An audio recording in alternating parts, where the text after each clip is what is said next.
Thank you so much, President Porat. I'm thoroughly embarrassed. So, good way to begin. Henry and I are very excited to actually be here in person to help kick off this inaugural conference celebrating the Susan and Henry Samueli Engineering and Health Research Endowment, which seems like long words to me. As exemplified in the title, the two areas of focus for the research endowment are engineering and health, which not surprisingly coincide with Henry and my personal passions. Henry's passion for engineering is well documented, but let me take a few moments to tell you about my passion for health, and in particular, integrative health, which encompasses whole person well-being and prevention, including all conventional and complementary evidence-based practices. My passion for complementary and integrative medicine began when I was in my 20s, which is a very long time ago, when traveling on vacation with a girlfriend in Paris. I was catching a cold and my girlfriend proceeded to give me a homeopathic remedy. The Parisians love homeopathy. There is a homeopathic pharmacy on practically every corner, and it is fully integrated into their healthcare system. I chewed on these small, tasteless, over-the-counter tablets, and magically, in a few hours, I felt remarkably better. So by the end of that day, homeopathy became my obsession. I get obsessed about a lot of things. You can ask Henry. I was amazed at something that apparently defied scientific logic due to extreme levels of dilution that are used to create the remedies could cure my acute illness so quickly and without side effects. Through years of use, I found it to be safe and effective. It could be purchased at just about any health food store in the United States and was very inexpensive. However, I was discouraged to learn that while homeopathy is pretty much a staple in Europe, South America, and India, in the US, even though you can purchase it, it is considered quackery and foolhardy. I believe this follows from the very relatively myopic view of many in Western science that believe if you can't scientifically explain how something works, then it must not be true. Well, some of the most brilliant physicists in the world might disagree with that philosophy.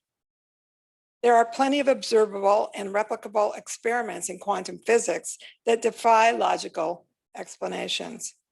One of the more well-known examples, the instantaneous interaction of electrons at large distances, known as quantum entanglement, cannot be explained with the current state of knowledge in physics, but that doesn't mean the observations aren't real.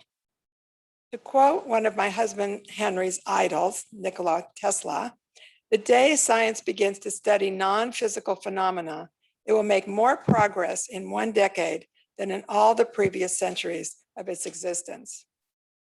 Unfortunately, thanks to several persistent researchers around the world, some very interesting early theories based on nanoparticles are beginning to emerge as a possible explanation of how homeopathy may work. I have faith that continued research will ultimately lead us to the answer. When my first child was born some 35 years ago, my obsession with homeopathy soon became my passion in life and led to my dream to become a lay practitioner. Of course, this all occurred years before the internet enabled easy access to great online courses, so I had to pursue my education in alternative medicine the old-fashioned way. I signed up for correspondence courses to become as knowledgeable as I could about nutrition, herbs, and homeopathy. And as a result, I received a PhD in nutrition and a diploma in homeopathy in a very unorthodox manner. After my training, it was amazing to me that I suddenly found myself with actual clients and that wanted advice about their health issues.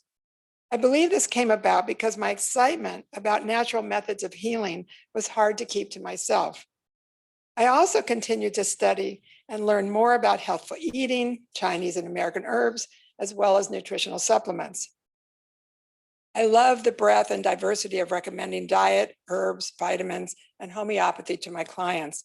And even better yet, I love working with clients that had close relationships with their physicians, but were not satisfied with the side effects of the medications they were receiving. Working in conjunction with these physicians allowed me to see the value of integrating these complementary approaches into conventional medicine. When Broadcom went public, I gave up my consulting practice and turned my attention to philanthropy. We created the Samueli Foundation in 1998, and among our earliest gifts, Henry suggested that we endow a center for integrative medicine at UC Irvine. Since it was my passion, he suggested that it bear my name, of which I'm very proud. At about the same time, we also created the Samueli Institute, an independent nonprofit research institute focused on the scientific exploration of wellness and whole person healing. The Samueli Institute successfully operated for 16 years under the leadership of Dr. Wayne Jonas, who is sitting right here. He is with us here, and the Samueli Institute formed research primarily in collaboration with military and the Veterans Health Administration to validate the efficacy of various integrative health practices. Given the radical transformations that will occur in the healthcare field in the coming decades, the opportunities for innovation in the fields of medicine, nursing, pharmaceutical sciences, and public health are enormous. Personalized medicine and artificial intelligence will completely transform how healthcare is delivered. In the future, all your test results, including blood, urine, stool, images, ultrasounds, EKGs, EEGs, genetic analysis, you name it, will be put into the cloud where artificial intelligence algorithms developed by leading medical researchers will propose the best whole person treatment plan for each individualized patient. Personalized drugs, supplements, herbs, diets, exercise plans, mind-body practices, and conventional and complementary treatments will be prescribed. And healthcare teams will be made available to coach you through the overwhelming amount of information at your disposal. Team-based care will be the norm, with experts from all health-related disciplines participating in the creation of a health and wellness plan for their patients.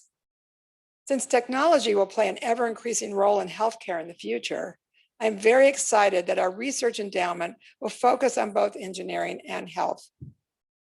Tel Aviv University has exceptional strength in both of these areas, so I am highly confident that we will see some great innovations coming out of this research in the years to come. I'm very much looking forward to hearing all the prestigious speakers at this wonderful inauguration conference today. And Henry and I are so happy that we've been able to travel here to Israel. Thanks so much to Shlomo Markel, who got us here. And we're all looking forward to the conference. So all of you enjoy the day.